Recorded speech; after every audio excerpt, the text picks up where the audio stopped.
Whoa. I'm running short of words right now, but I cannot afford this because I have to speak. Thank you so much for all the love, for all the warmth.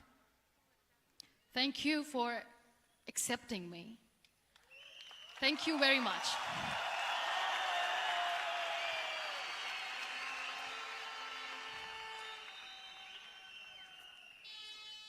Well, I always start my talk with a disclaimer. And that disclaimer is that I've never claimed to be a motivational speaker. Yes, I do speak, but I feel more like a storyteller because wherever I go, I share a story with everyone. Well, it is a story of a woman whose perfectly imperfect life made her who and what she is today. It's the story of a woman who, in pursuit of her dreams and aspirations, made other people realize that if you think that your life is hard and you're giving up on that because you think your life is unfair, think again. Because when you think that way, you are being unfair to your own self. It's the story of a woman who made people realize that sometimes problems are not too big. We are too small because we cannot handle them.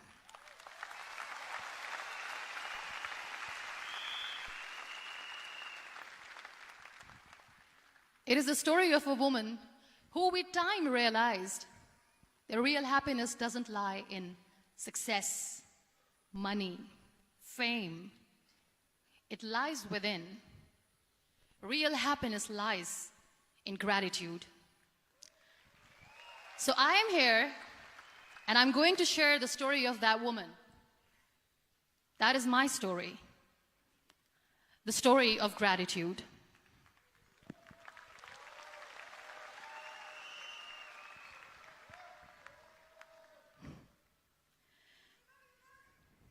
I love you too. I love you all. I believe in the power of words. Many people speak before they think. But I know the value of words. The words can make you, break you, they can heal your soul, they can damage you forever. So I always try to use the positive words in my life wherever I go. They call it adversity, I call it opportunity. They call it weakness, I call it strength. They call me disabled, I call myself differently abled. They see my disability. They see my disability, I see my ability. There are some incidents that happen in your life, and those incidents are so strong that they change your DNA. Those incidents or accidents are so strong that they break you physically. They deform your body, but they transform your soul.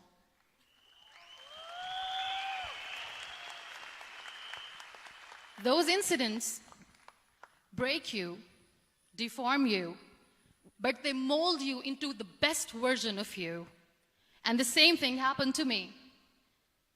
And I'm going to share what exactly happened to me. I was 18 years old when I got married. And this thing I'm sharing for the very first time on an international level. I was 18 years old when I got married. I belonged to a very conservative family, a Baloch family, where good daughters never say no to their parents. My father wanted me to get married. And all I said was, if that makes you happy, I'll say yes. And of course, it was never a happy marriage. Just about after 2 years of getting married, about 9 years ago, I met a car accident. Somehow my husband fell asleep and the car fell in the ditch. He managed to jump out, saved himself. I'm happy for him. But I stayed inside the car and I sustained a lot of injuries. The list is a bit long. Don't get scared. I'm perfectly fine now. Radius ulna of my right arm were fractured. The wrist was fractured. Shoulder bone and collarbone were fractured. My whole rib cage got fractured. And because of the rib cage injury, lungs and liver were badly injured. I couldn't breathe. I lost urinary bowel control. That's why I have to wear the bag wherever I go. But that injury that changed me and my life completely as a person and my perception towards living my life was the spine injury. 3 vertebrae of my backbone were completely crushed, and I got paralyzed for the rest of my life. So this accident took place in a far-flung area in the outskirts of a very small province, Balochistan, where there was no first aid, no hospital, no ambulance. I was in the middle of nowhere in that toppled car. Many people came to rescue. They gave me CPR. They dragged me out of the car. And while they were dragging me out, I got the complete transection of my spinal cord. And now there was this debate going on. Should we keep it here? She's going to die. Where should we go? There is no ambulance. There was this 4-wheeler Jeep standing in the corner of the street. They said, put her in the back of the Jeep and take her to the hospital, which is 3 hours away from this place. And I still remember that bumpy ride. I was all broken. They threw me at the back of the Jeep and they rushed me to the hospital. That is where I realized that my half body was fractured and half was paralyzed. I finally ended up in a hospital where I stayed for 2.5 months. I underwent multiple surgeries. Doctors have put a lot of titanium in my arm. There's a lot of titanium at my back to fix my back. That's why people in Pakistan call me the Iron Lady of Pakistan.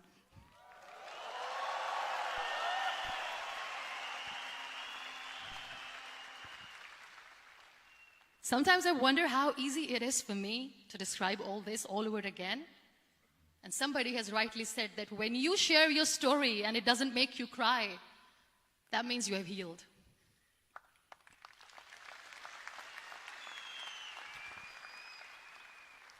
Those 2.5 months in the hospital were dreadful. I will not make up stories just to inspire you. I was at the verge of despair. One day, doctor came to me and he said, well, I heard that you wanted to be an artist, but you ended up being a housewife. I have a bad news for you. You won't be able to paint again because your wrist and your arm are so deformed, you won't be able to hold a pen again. And I stayed quiet. Next day, doctor came to me and said, your spine injury is so bad, you won't be able to walk again. I took a deep breath and I said, it's all right. The next day, doctor came to me and said, because of your spine injury and the fixation that you have in your back, you won't be able to give birth to a child again. That day, I was devastated. I still remember, I asked my mother, why me? And that is where I started to question my existence. Why am I even alive? What's the point of living? I cannot walk, I cannot paint, fine. I cannot be a mother. And we have this thing in our heads, being women, that we are incomplete without having children. I am going to be an incomplete woman for the rest of my life. What's the point? People are scared. They think I will get divorced. What is going to happen to me? Why me? Why am I alive? We all try to chase this tunnel. We all do this because we see light in the end of the tunnel, which keeps us going. My dear friends, in my situation, there was a tunnel that I had to roll on, but there was no light. And that is where I realized that the words have the power to heal the soul. My mother said to me, this too shall pass. God has a greater plan for you. I don't know what it is, but He surely has.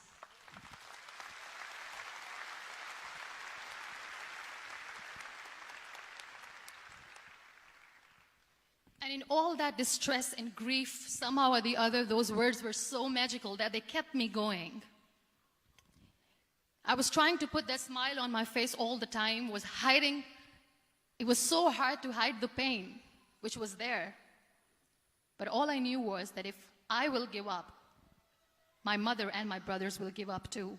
I cannot see them crying with me.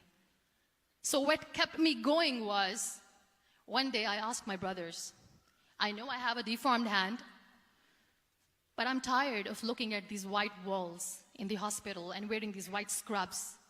I'm getting tired of this. I want to add more colors to my life. I want to do something.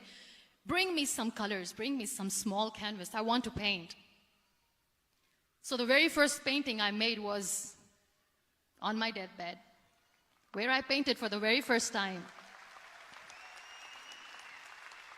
It was not just an art piece or just my passion. It was my therapy. What an amazing therapy it was. Without uttering a single word, I could paint my heart out. I could share my story.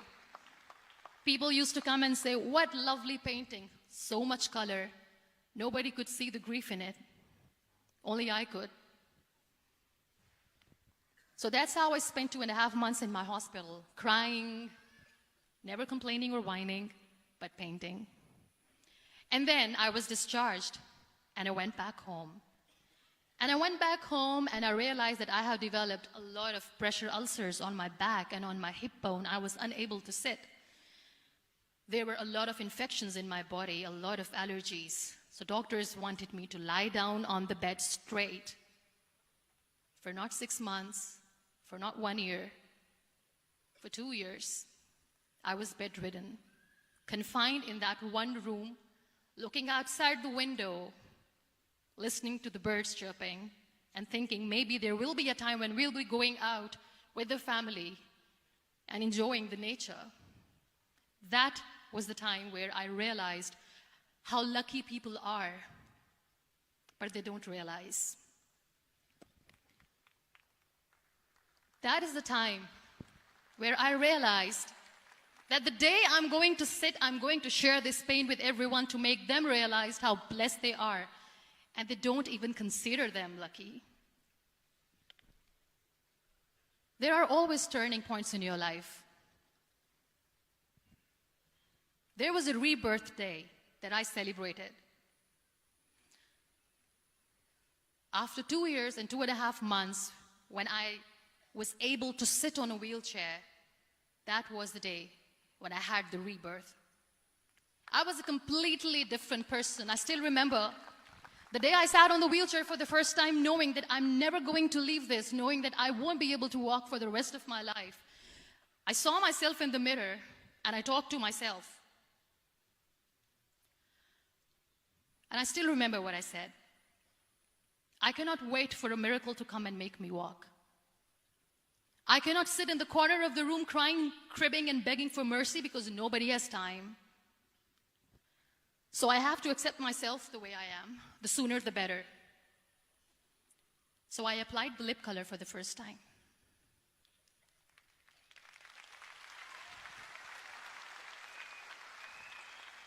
And I erased it. And I cried. And I said, what am I doing? A person on a wheelchair should not do this. What will people say? Clean it up. Put it again. This time I put it for myself. Because I wanted to feel perfect from within.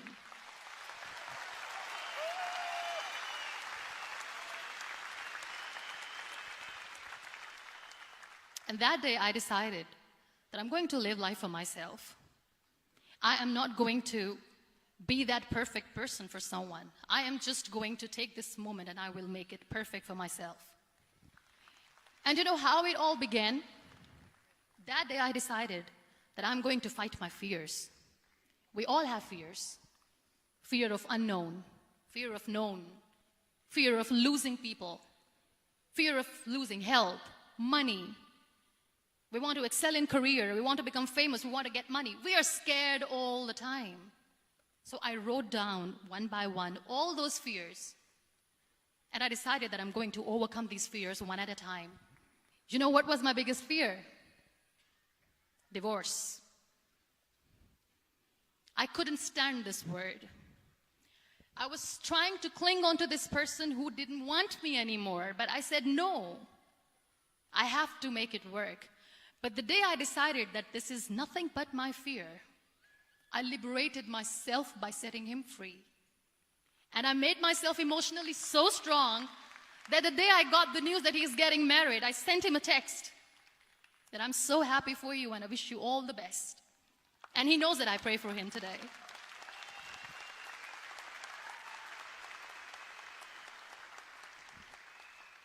My biggest fear, number 2, was I won't be able to be a mother again.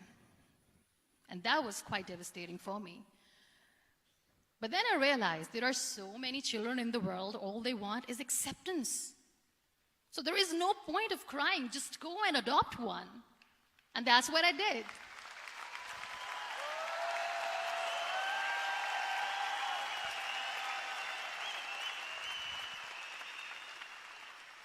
I gave my name in different organizations, different orphanages. I didn't mention that I'm on a wheelchair, dying to have a child.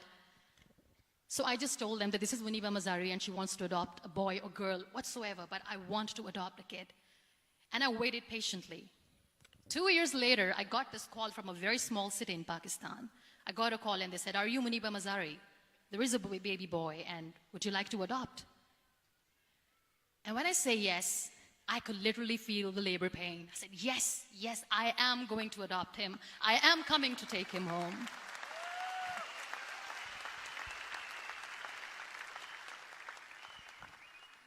And when I reached there, the man was sitting and he was looking at me from head to toe.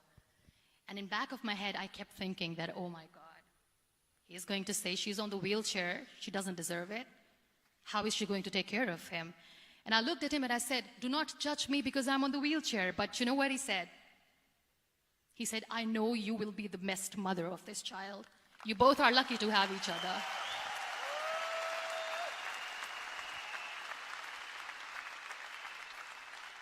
And that day, Niall was 2 days old, and today he's 6.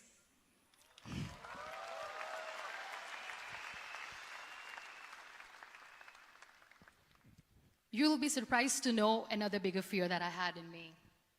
It was facing people. I used to hide myself from people. When I was on bed for 2 years, I used to keep the door closed. I used to pretend that I'm not going to meet anyone, tell them that I'm sleeping. You know why? Because I couldn't stand that sympathy that they had for me. They used to treat me like a patient. When I used to smile, they used to look at me and say that, "You're smiling, are you okay?" I was tired of this question being asked, "Are you sick?" Well, a lady yesterday at the airport asked me, "Are you sick?" And I said, "Well, besides the spinal cord injury, I'm fine, I guess."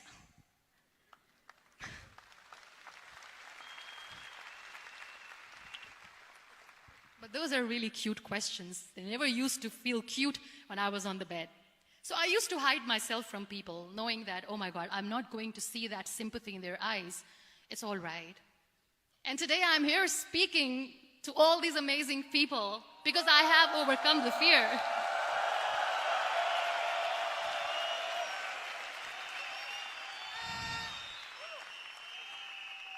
You know, when you end up being on the wheelchair, what's the most painful thing?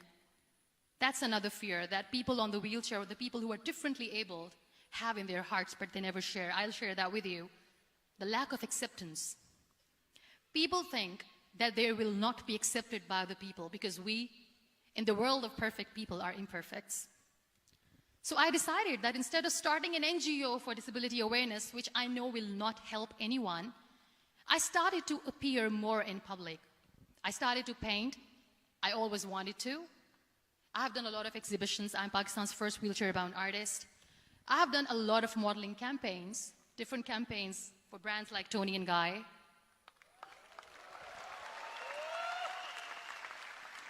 I have done some really funny, breaking the barriers kind of modeling. There was this one by the name Clown Town where I became a clown because I know that clowns have hearts too. And then I also decided that if I really want to make the difference, I am not going to let people use me for their polio campaigns where they will make you a victim and an emblem of misery and mercy and will say that, you know what, give polio drops to your children or they'll become like this girl.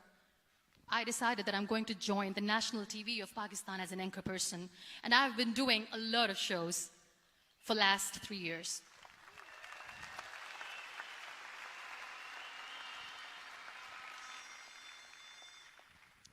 So when you accept yourself the way you are, the world recognizes you. It all starts from within. Thank you. I became the National Goodwill Ambassador for UN Women Pakistan, and now I speak for the rights of women, children. We talk about inclusion, diversity, gender equality, which is a must. I was featured in BBC 100 Women for 2015. I'm one of the Forbes 30 under 30 for 2016. And it all didn't happen alone. You all are thriving in your careers. You have bigger dreams and aspirations in life. Always remember one thing. On the road to success, there is always we, not me. Do not think that you alone can achieve things. No. There is always another person who is standing behind you, maybe not coming on the forefront, but behind you, praying for you and supporting you. Never lose that person. Never.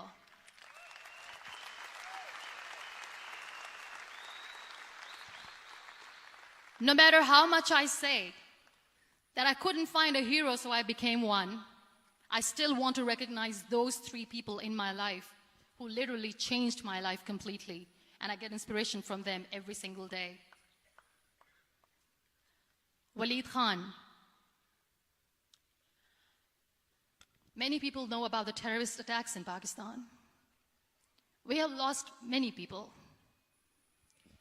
And I'm sharing this with a very heavy heart because we actually have lost a lot of people in this huge turmoil of terrorism. These people are barbarians. They do not see people. They're even worse than animals. They have killed people in mosques. They have killed people in churches, temples, even in schools. There was this terrorist attack in Army Public School, Peshawar, where these terrorists entered in an examination hall and they killed our children. And in that attack, that day, this beautiful boy, Waleed Khan, who was my hero, my real life hero, was the proctor who was taking care of the students, was keeping an eye on the students. Those barbarians shot him 3 times in the face, 5 times on his body, and he fell down. I was asked to give a talk in the school after a week of that terrorist attack. With a very heavy heart, I went there and I spoke. We sang a few national songs. I thought that maybe I've done my part, but deep inside, it was killing me.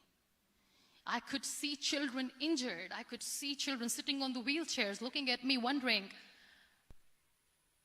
what next? What was our fault? Just because we were here to give examination, we have been shot. So many people, so many children lost their friends. Their classrooms were empty. The next day they went to the classroom. So this kid, Waleed Khan, I was asked that he is in a hospital right now, and you have to go and see him and motivate him and tell him that it's going to be okay. And when I saw Waleed Khan coming on the wheelchair for the first time in front of me, face was all deformed. His leg was fractured, his arm was fractured. He couldn't talk, he lost his teeth. He cannot sneeze, he cannot smell. He cannot eat. And I kept thinking, what should I say? That everything is going to be all right? No, nothing is all right. And while I was juggling with the words, what to say, what not to say, this beautiful child, Waleed Khan, came to me and he said, "Are you Muniba Mazari?" I said, "Yes." He said, "Baji, let's take a selfie."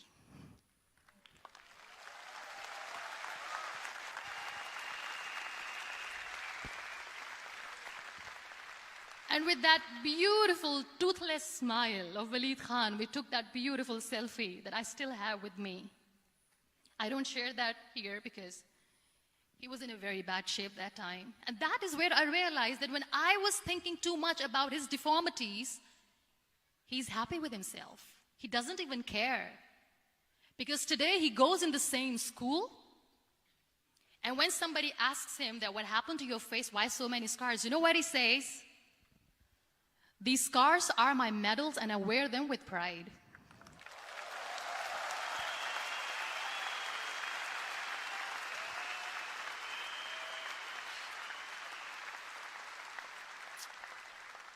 And how beautifully he says the terrorists wanted me not to study. I am going to study. I will become a doctor one day.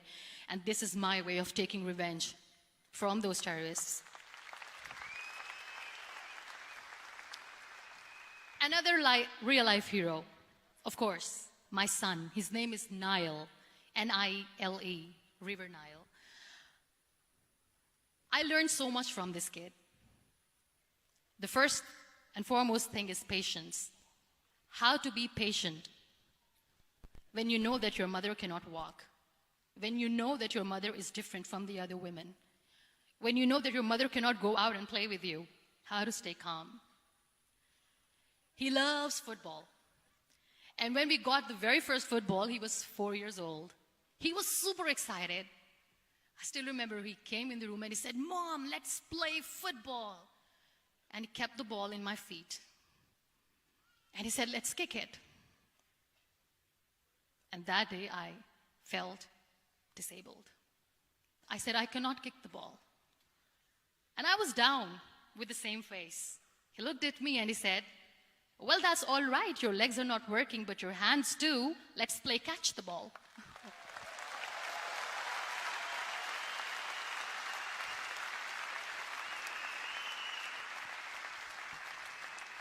You know what? That day he made me realize that when you think your glass is half empty, come on, your glass is half full. It's all in here and here. Last but not least, the woman who made me realize that heroes have no gender. The woman who believed in me even when I was completely at the verge of despair, where everybody left, she was there. And every time I looked at her, without saying anything, she used to look at me and said, "This too shall pass. God has a bigger plan. And one day you will say that, oh my God, that is why God has chosen me." She never cried in front of me. She has always said that there will be haters, there will be naysayers, there will be disbelievers, and then there will be you proving them wrong. My mother.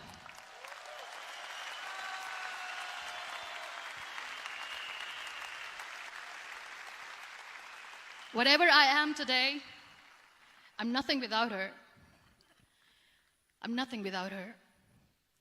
Thank you, Mama. I wish you were here. Thank you for making me who I am today.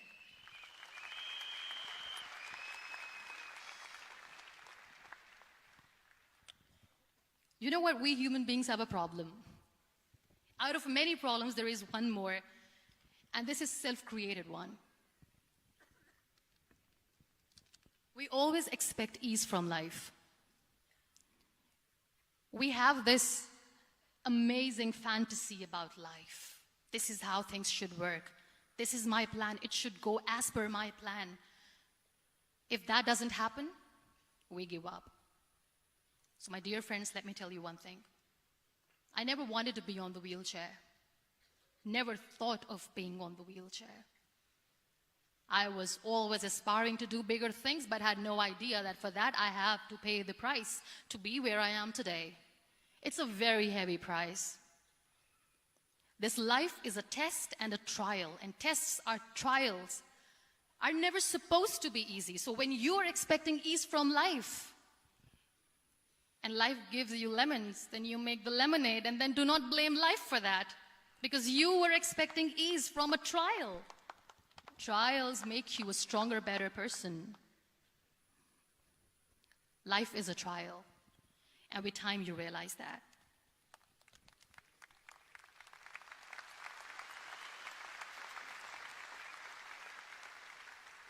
It is okay to be scared.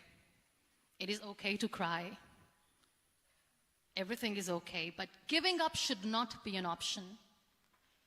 They always say that failure is not an option. Failure should be an option, because when you fail, you get up, and then you fail, and then you get up, and that keeps you going. That's how humans are strong.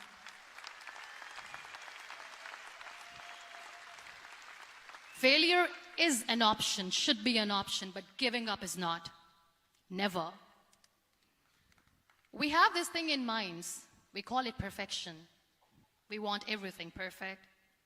We want ourselves to be perfect. There is this image in our head about everything.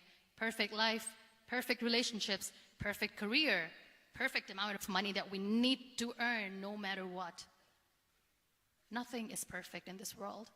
We all are perfectly imperfect, and that is perfectly all right. That's all right. We were sent here not to become the perfect people. Those people who tell you how to look perfect, even those people are imperfect. Trying to fight this fear of looking imperfect. I used to be perfect. I still remember. I got this compliment years ago when I used to walk. Oh my God, look at you. You're fair, you're tall, you're perfect. Look at me now. You're still perfect. Only the perfect eyes can see that. Only the perfect eyes will see that. Only the perfect eyes will see that. So yes, in all those imperfections, you have to listen to your heart. You don't have to look good for people. You don't have to be perfect just because other people want you to be perfect. If your soul is perfect from within, that's all right. This is all what you want. This is all what you need to be. Our society has made very weird kind of norms to look perfect and great. For men, it's different. For women, it's different. We think too much about what people say. We listen to ourselves too little. You know what makes you perfect? When you make someone smile. You know what makes you perfect? When you try to do something good for the people around you. You know what makes you perfect? When you feel someone's pain. And how beautiful pain is that it connects you with people. No other medium can connect you with others but pain. That's why I always say that I'm in pain, and that's a blessing in disguise for me. Today, just because I'm in pain and I'm on the wheelchair, I work for children. Being the head of CSR for a company, we conduct medical camps in far-flung areas of Pakistan where so many kids die because they don't have medical facilities. And I personally believe just because they cannot afford to live doesn't mean we'll let them die. So we give them money, we give them medical treatment, we try to heal their wounds, physical and emotional. And I also work for the beautiful people, we call them third gender, the transgender community of Pakistan. You know what connects me with them? All my imperfections. When I go and I hug them, they never judge me. And this very good friend of mine, her name is Bijli. Bijli means electricity. She calls herself electricity. And I said, are you electricity? She says, no, I'm lightning. I'm as strong as lightning. Because we have very bad power outage, so she doesn't want me to call her electricity. So she says, I am very strong. I'm thunder, I'm lightning. She came to me, and the first time I hugged her, she said, you are just like me. And I said, yes, I am like you. Because to people, we are so imperfect. So how beautiful these imperfections are, that because of these imperfections, you can connect with people. Then why are we all running after being perfect? What's the point?